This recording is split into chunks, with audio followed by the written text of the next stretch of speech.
أوسى صويح تحدث بأن دقائق أولى وجس دبر وانتظار، لكن أصحاب الدار انطلقوا إلى الأمام ووقع الثلبة في الخطأ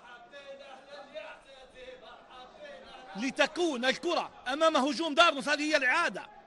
روض الكرة وانتظر ووضع الكرة في تقدم جواد بهدوء لتكون النتيجة ولوحة الأهداف.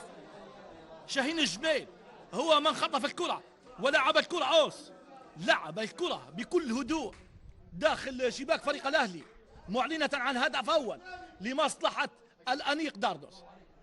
تعود الكرة من جديد، التصويب خطيرة بعض الشيء. ممتاز جواد، والتصويبة رائعة.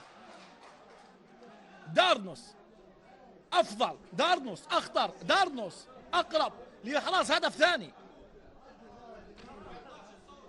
الربكة في دفاع فريق الأهلي والانطلاقة للأمام.